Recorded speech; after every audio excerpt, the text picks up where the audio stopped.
All right, so we are talking about, as I'm sure you've seen by now, this is studies in church history, profiles of church history, looking at different eras and different people of the medieval church this morning.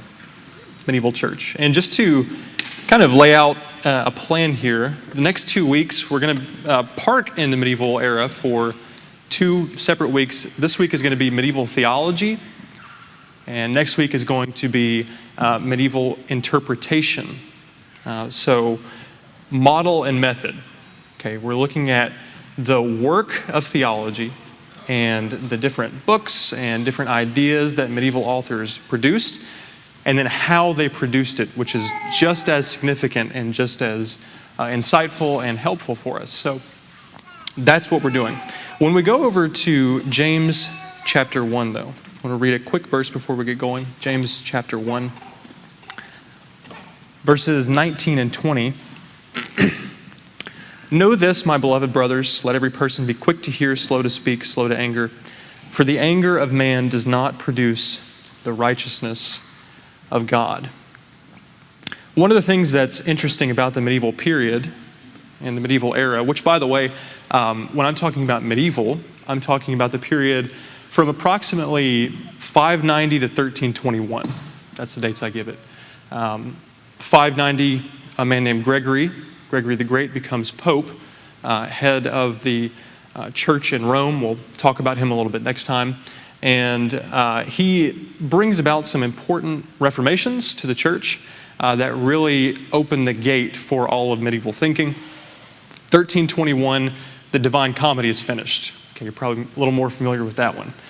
Dante's massive poem that encapsulates all the theology of the medieval era is done. After that, we're really getting into the Renaissance. Okay, after him, you're starting to see Giotto and the other Florentine masters come up, and we're moving out of medieval thought and clearly into the Renaissance. So 590 to 1321, of course, those are arbitrary dates. You might have something different, and it's okay to be wrong, all right?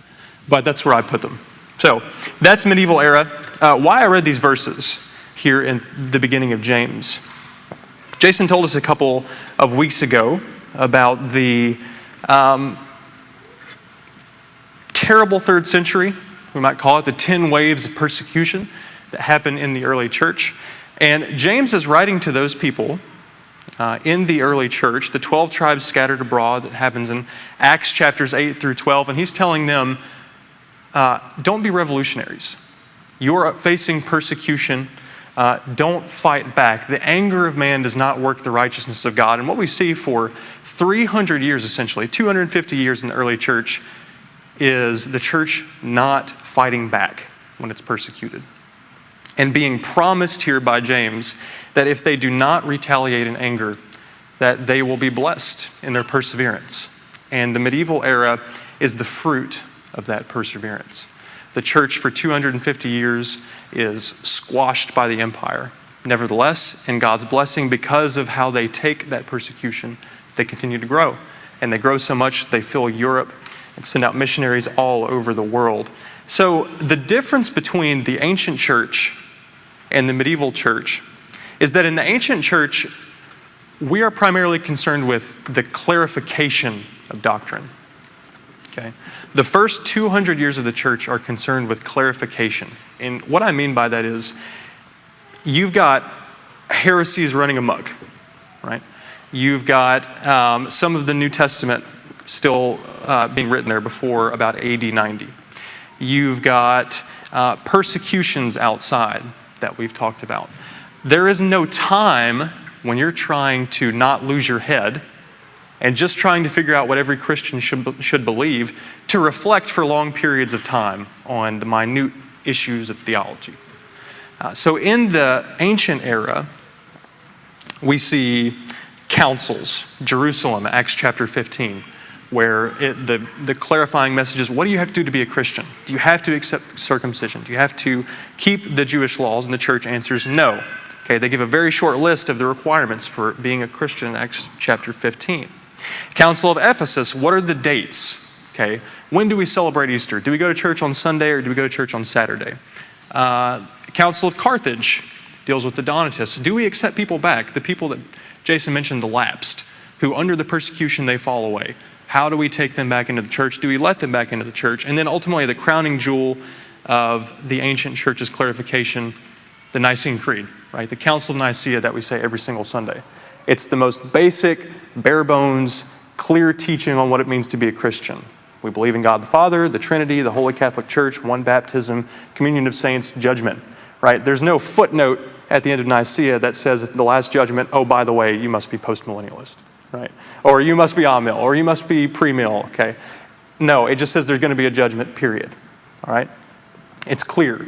The men at the Council of Nicaea, some of them were missing limbs and eyes. Some of them had been tortured. They're just trying to get out the essential message, right? And that's what we're seeing in the early church. After this, though, 325, the Council of Nicaea, 313, Constantine issues the Edict of Milan and legalizes Christianity. In 380, Emperor Theodosius makes Christianity the official religion of the Roman Empire.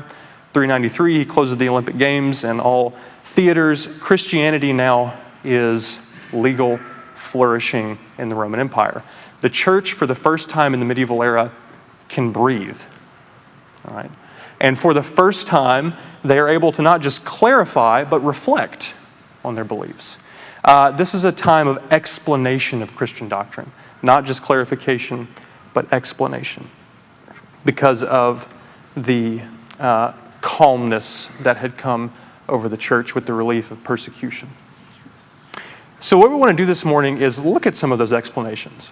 All right? Who are these principal explainers, and what are the principal doctrines that are expounded on in the medieval church, and what can we learn from them? All right? And what can we learn about these men? How can we be encouraged by their life and their teaching? So we're going to look at three, I like to call them the 3 A's of medieval theology. Okay, that's what we're looking at, 3 A's. And this is Augustine, Anselm, and Aquinas. Augustine, Anselm, and Aquinas. So we're going to look at those 3 and then ask 4 big questions about Christian theology that I think that they help to answer for us. Who are we? What do we need? How do we get it? What do we do with it? Okay. So Aquinas, Anselm, and Augustine are going to answer those 4 questions for us. Let's jump in. So number 1, Aurelius Augustine. Okay. Augustine is born in 354 and he dies in 430. 354 to 430. I know some of you are probably immediately thinking, wait a second, didn't you say medieval's 590 to 1321? This guy dies before Gregory the Great's even born. Okay. I'll explain myself here. Augustine is the fountainhead of all Western theology. Okay. Without Augustine, there is no medieval theology. His initial doctrines and explanations that we talked about are the touchstone of all medieval theology, and in fact, all Western theology, all Reformed theology even. And we'll talk more about that at the moment. But that's why I put Augustine in here. You have to have him in because if you don't understand his work and his teaching, nothing else will really make sense going forward, and it'll be out of context. So Augustine, 354 to 430. Augustine is born in Tagaste. Okay, Tagaste. It's a small city in modern Algeria. And in the Roman Empire, it was essentially backwater. Okay.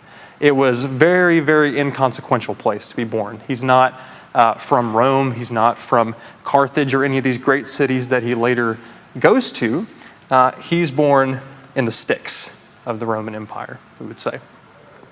And everything we know about Augustine's life, we know a lot more about him than we do about most of these other figures in church history because he wrote them down in a book that you should read, and I commend to you heartily, called The Confessions.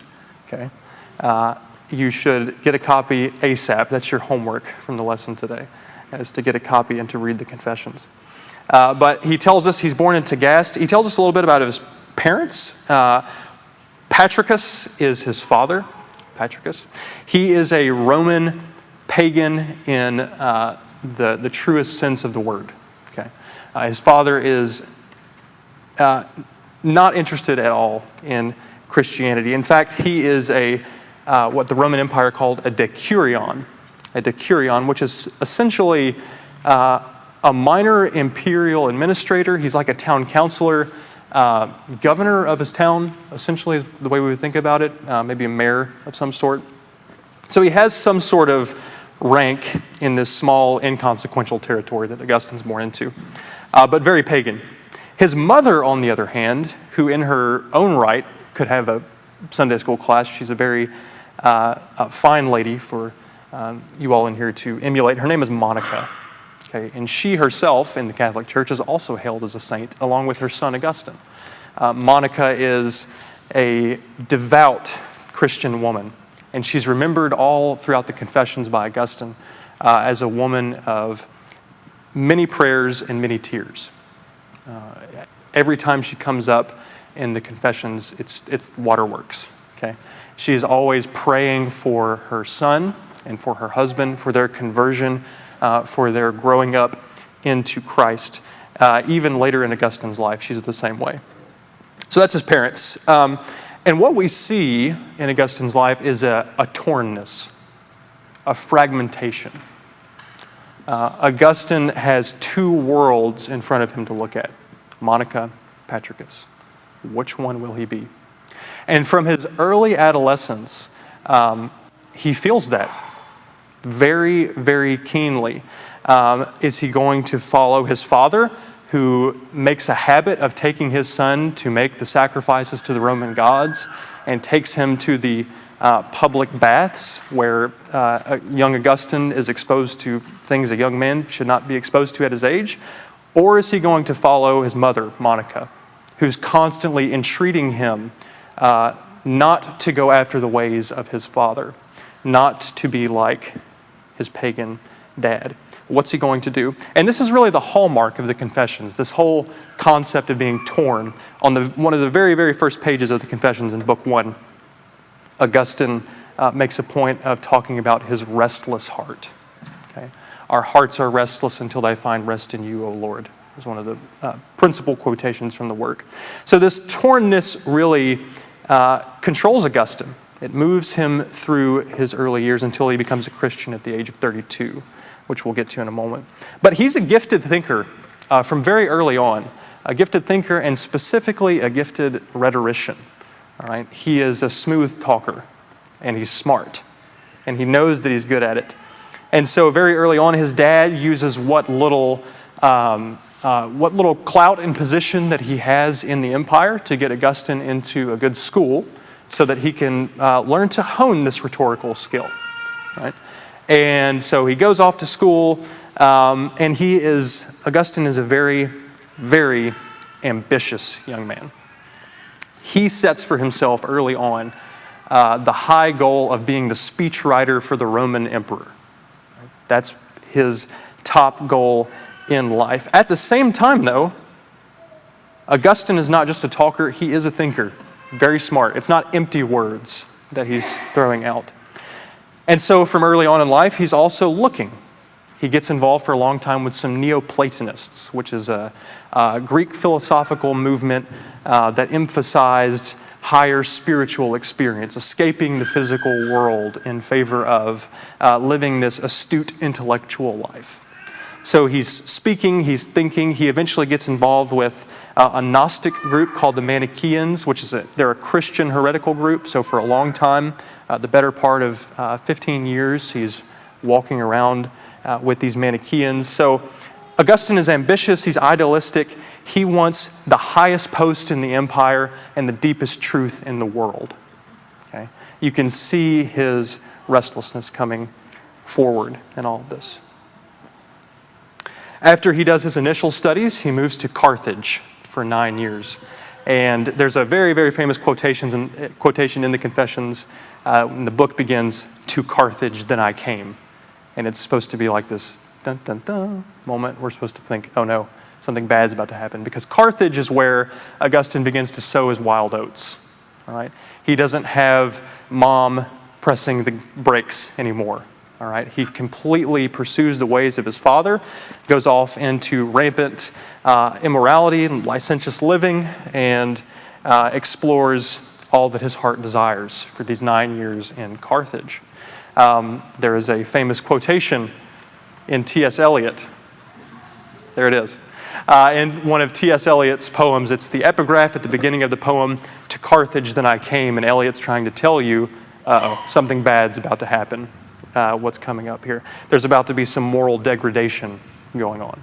And very much appropriate for what Augustine's trying to communicate. So he spends 9 years in Carthage, and then eventually he meets Symmachus. Okay, Symmachus is the governor of Rome. Okay? So a pretty high up official. He recognizes Augustine's talent as his rhetorical skill is spreading throughout the empire. People are learning about him. And Symmachus says, "I want you to come be the chief professor at our rhetorical school in Rome." Augustine says yes, takes it, loves it, because back in Carthage, he was doing what he wanted, and all of his students that he had, his rhetorical students, they would come to every single lecture. They would listen to him in the Lyceum there, speak and learn. And then at the end of the course, when they were supposed to pay him, he never got his money. Okay, the life of a teacher, right? Always in want. So Augustine is pretty fed up with the students that he has there in Carthage. So he eagerly moves on to Rome. And when he gets to Rome, he is horrified by the degradation of the empire. Okay, this is supposed to be the highest of highs, right?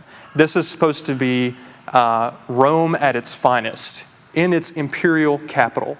Okay, and when Augustine gets there, it's awful. Even Augustine, who has spent 9 years pursuing the pleasures of life, anything that his heart desired, he went after. He himself was still horrified at Rome. Quickly, he moves on to Milan, okay, down in the north there. So he goes to Milan and continues teaching rhetoric. All this time, he is still searching.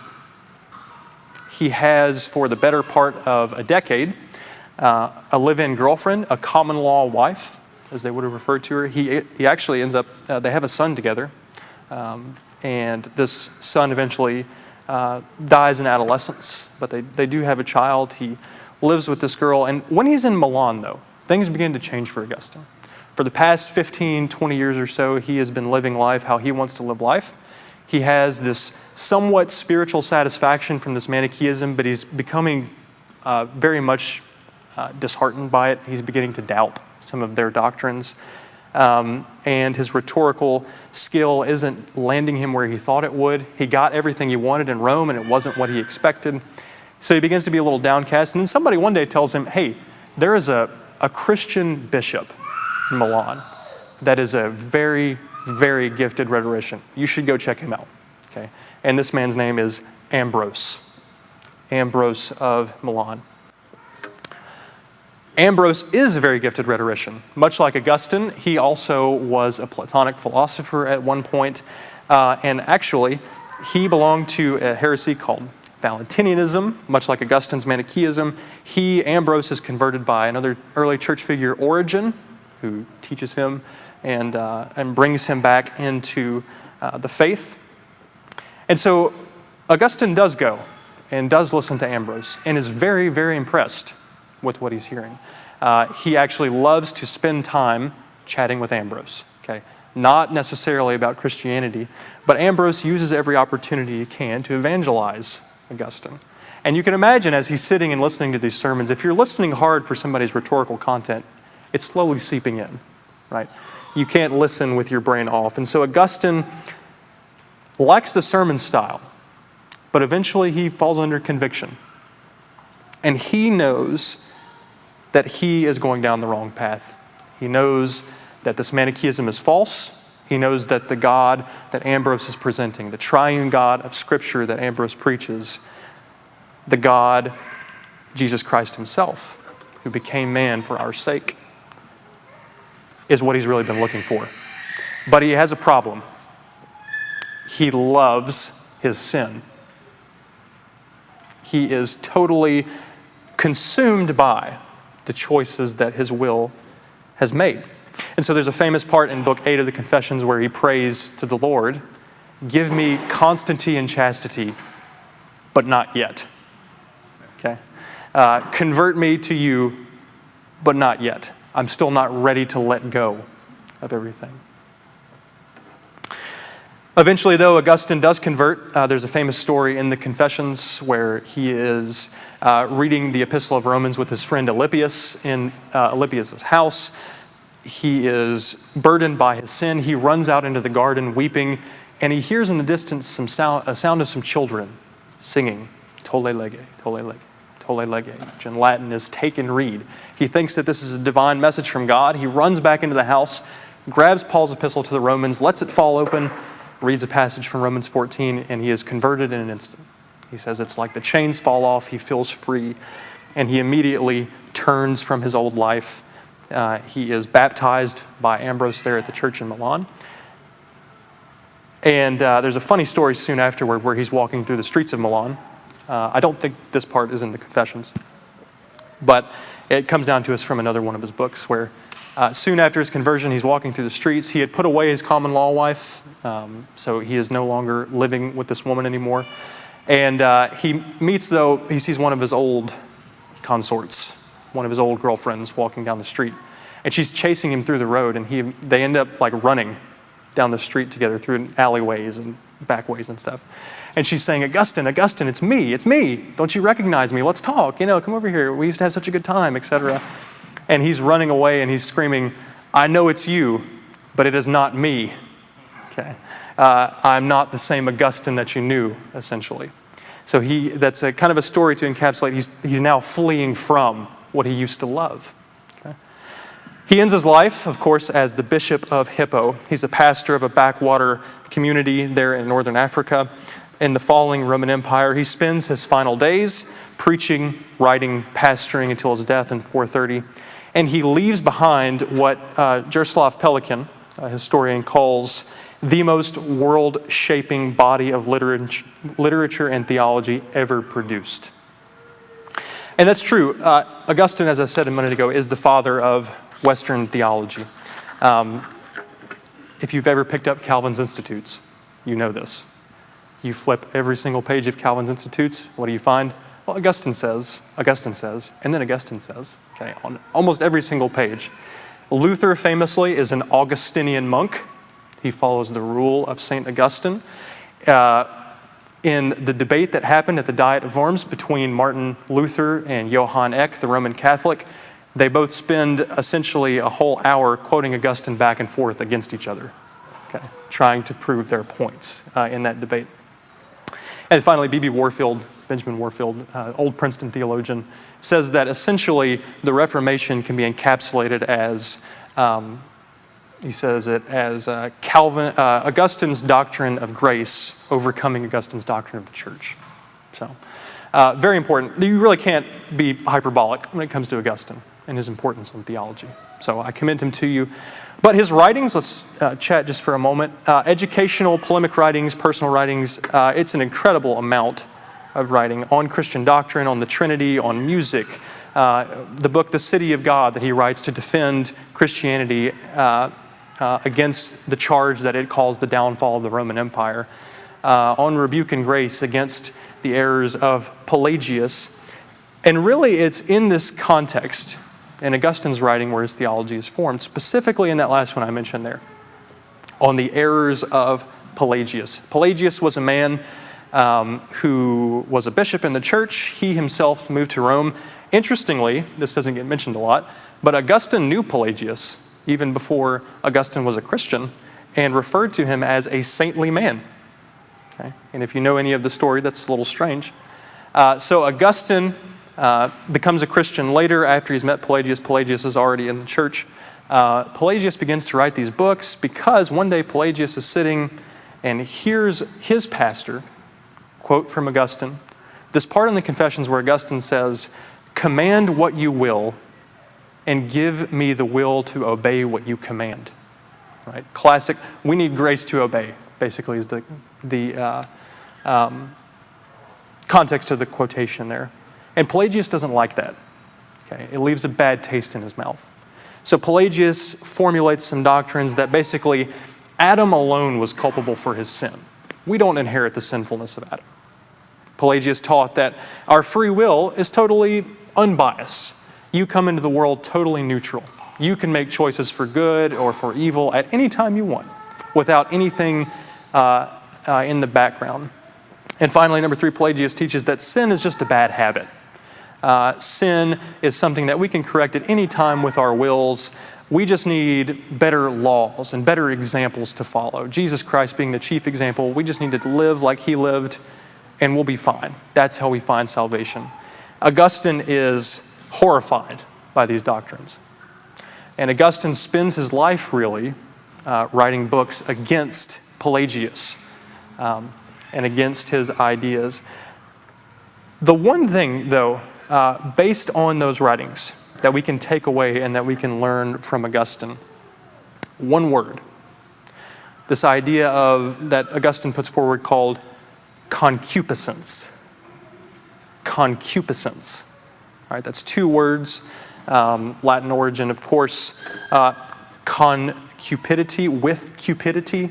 So cupidity is being in love with something, overly in love with something, right? You can think of Cupid, like the little baby with the arrow, and the idea of love that comes from that.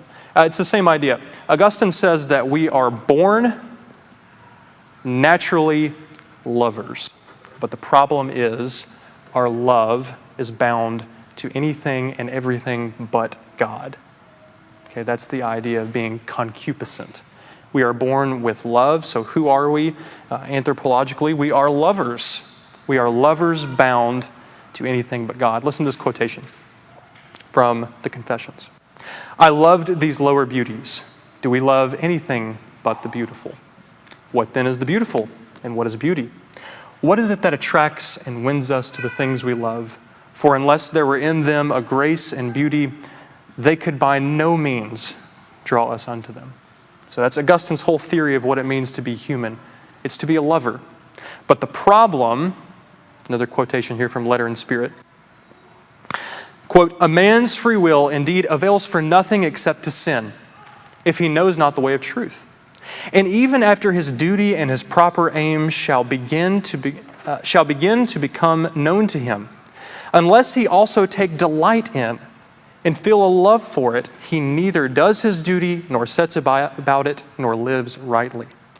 Now, in order that such a course may encourage our affection, God sheds his love in our hearts, not through free will, which arises in ourselves, but through the Holy Ghost, which is given to us. So, if we are ever to have our loves corrected, it must be an act of God. And until we have our loves corrected, our loves are bound to sin. That's how we naturally inherit. And of course, this is the idea of original sin, if you've ever heard that. This is the idea of original sin. We inherit Adam's corruption. So we will only have new wills for obedience when we have new loves. And we must know the love of God before we can love God. All right, number 2, Anselm of Canterbury. Anselm of Canterbury. 1033 to 1107. It's the dates for Anselm. Far less is known about him. Anselm never writes a confessions. He never writes a detailed autobiography of his life. But we do know that he is born in Aosta in the northern part of Alpine Italy, somewhere around 1033. His father was a Lombard noble, which is pretty high up in the local politics there. His mother dies giving birth to one of his sisters, and for several years, all we really know of Anselm's early adolescent life is that he's a wanderer. Anselm becomes a vagabond, trekking across the mountains of Europe, looking for meaning and truth, and he's a searcher, much like Augustine.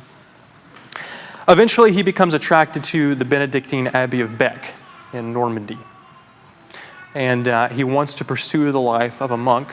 And his friend, actually his fellow Italian named Lanfranc, and he was an important figure in church history in his own right. He's the abbot there. He's the leader of that monastery in Bec. And so Anselm submits himself to the habit there at the Abbey of Bec and becomes a monk. And around the age of 30, after Lanfranc has already moved on, he's moving to bigger and better things in his life as a monk, Anselm is recommended to be the new abbot, even though he's only 30 years of age. Pretty unheard of at the time. He's a young man, but he's smart. He's a young man, but he is holy, as recognized by the other monks there. So within a decade of being elected the abbot, Anselm turns back really into the center of medieval learning. Okay. And in so much so that in 1093, Anselm becomes, and he is elected the Archbishop of Canterbury, right? Someone we've heard a lot about lately with the death of the Queen, of course. This is the highest office in England, okay, in the church. Archbishop of Canterbury is responsible for the whole British Isles. And that's the same way at this time. Anselm is the leader over that. Toward the end of his life, there are many conflicts that result in several exiles at the hands of Henry I, who wanted to usurp Anselm and his authority in favor of the Archbishop of York. There's a big, you can read more about that. It's fun. He dies in 1107 with several unfinished works of theology and a fraught church-state relationship there in England. But his importance.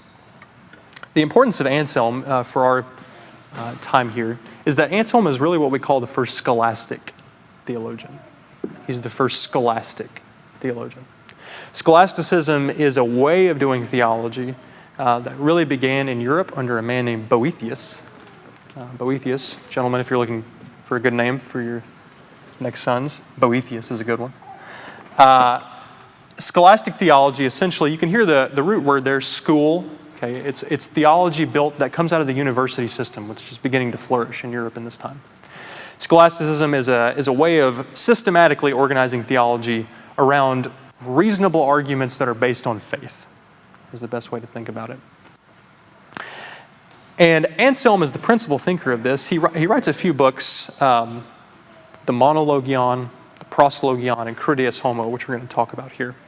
The Monologueon, so a little bit about Anselm. Anselm's life goal is that he wants to find one watertight argument for the existence of God. That's the only thing that he is after. And of course, this isn't, be very clear about this, he's not kicking the ladder of faith out from under him and just thinking on blind, rational reason and my own strength, I'm going to find something that tells me God exists. Okay, no. He bases everything that he does on Psalm 52. The fool has said in his heart there is no God. He begins with the fact that God does exist, but he wants to prove it to himself with natural reason. And this is where we get our famous phrase, faith-seeking understanding, which is essentially the motto of scholastic theology. Faith-seeking understanding. It's a quotation from Anselm. So he produces this first work, the Monologueon, and it's a meditation, it's a reflection. The whole thing is written as a prayer, but he's looking for this one argument. He publishes it and thinks that it is the closest thing he's ever going to get, and immediately after he publishes it, he's unsatisfied. He starts almost immediately on a second work. Okay, it's not good enough. He thinks he's produced his crowning achievement, but he has to do another one. And that's where we get what we call the Proslogion. The Proslogion. In the Proslogion, we get one of the most difficult and subtle and strange arguments for the existence of God that has ever been written, called the Ontological Argument. I'm going to leave it to you to go look it up and to read about it.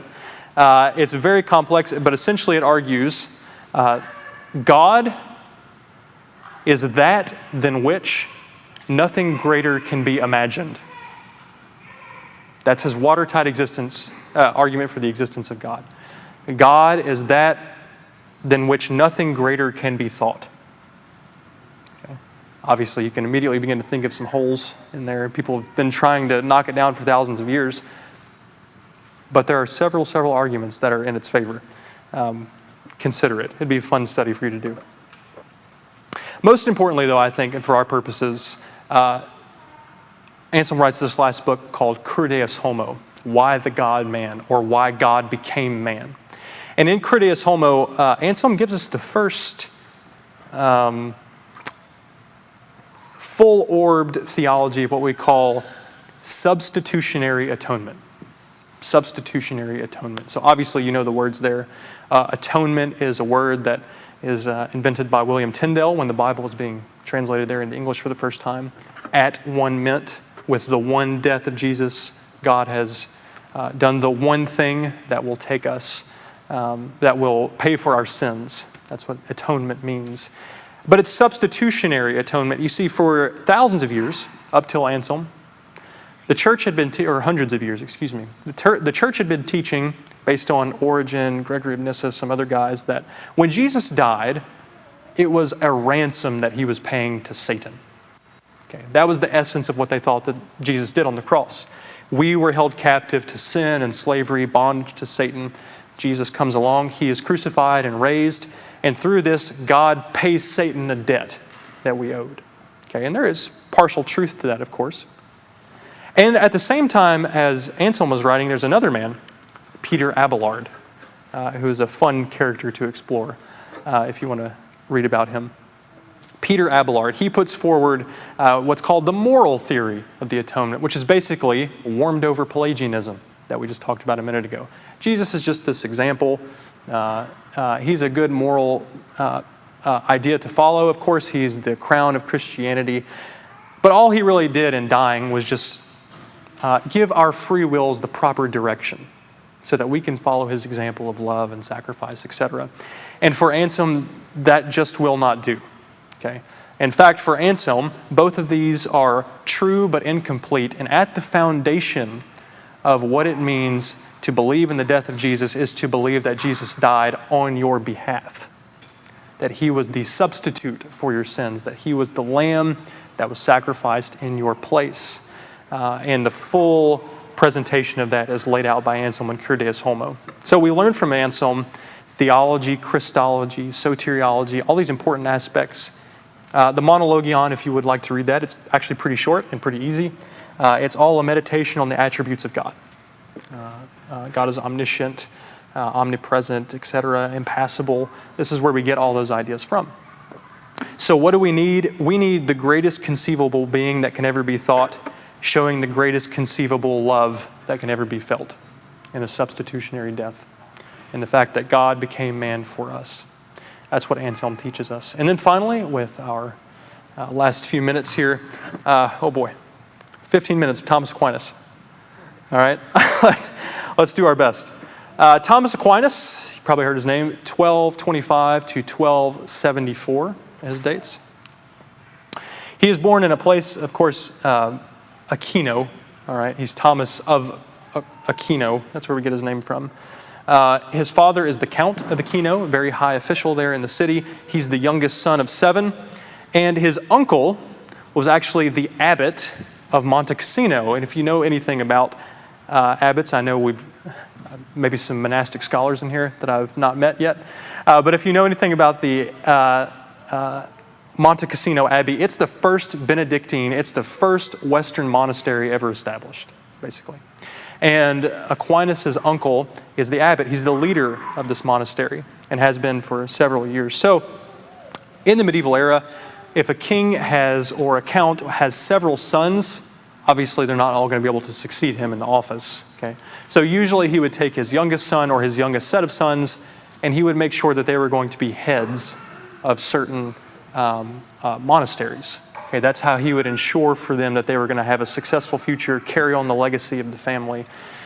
They would kind of pull some strings there. And obviously you can imagine this wrecks the monasteries. Okay, they're known at this time for being very immoral places. So he sets him up.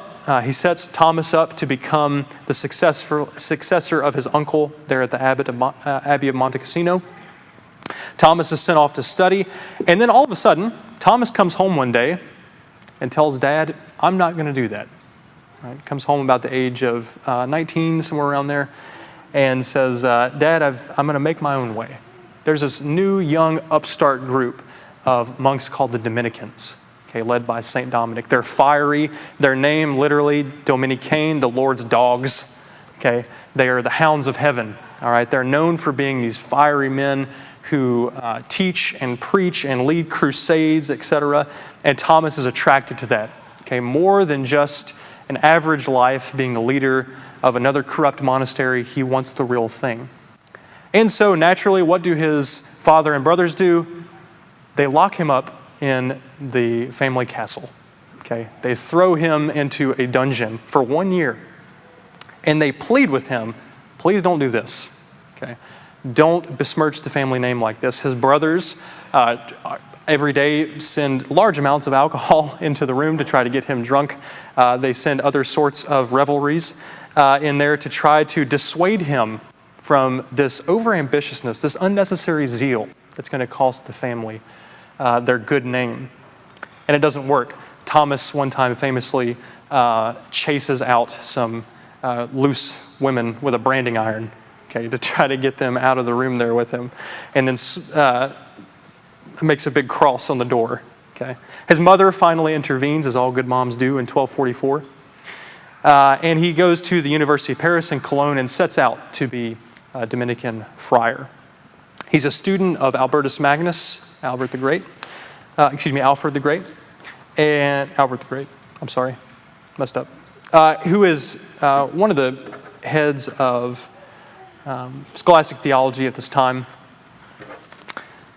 Thomas is made fun of a lot at his seminary or at his studies there because he's a large man with a very large head who doesn't talk very much.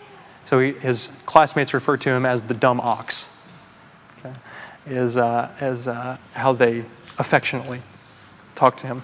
Albertus Magnus one day hears the other students making fun of Thomas, and he tells them one day the bellows of this dumb ox will resound throughout the world. And very prophetic and true.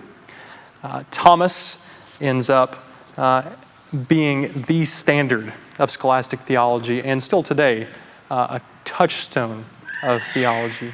So by the age of 49, Thomas produces the Summa Theologiae, 3,500 pages, the Summa Contra Gentilis, 400 pages, 9 full-length exegetical works, 2 works on Boethius, 11 expositions of Aristotle, 85 sermons, glosses, polemics, letters, philosophy books. By age 49, within about the span of 20 years, I'm not sure what I'm doing with my life. Okay, it's a very, very impressive amount of scholarship he leaves behind. He has a mystical experience near the end of his life, never writes again, and in fact declares, all that I have written is straw compared to this vision of God that I've had. So spends the rest of his life in quiet contemplation. How in the world, in 10 minutes, do we talk about Aquinas here? He fully applies scholastic theology.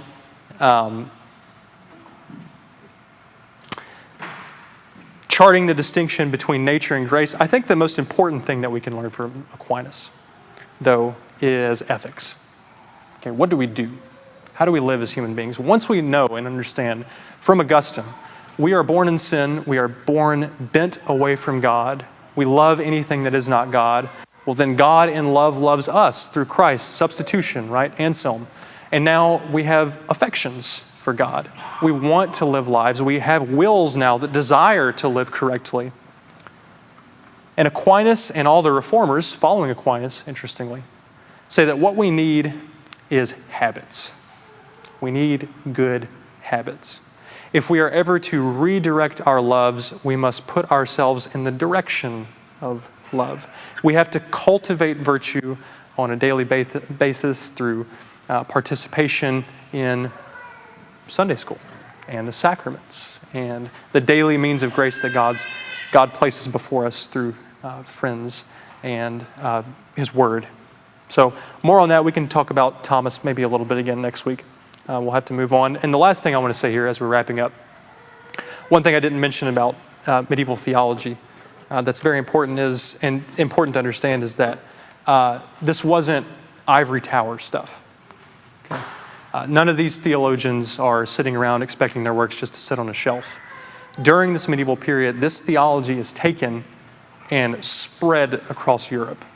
Okay, still today we see the castles and the amazing churches and cathedrals that remain. This is theology with legs. Okay, it moves. For the medievals, there was no separation, hard distinction between the redemption that we have in Christ and the dominion that we are called to take, between salvation and mission. Okay, this theology was theology on the move, and we would do well to learn that lesson.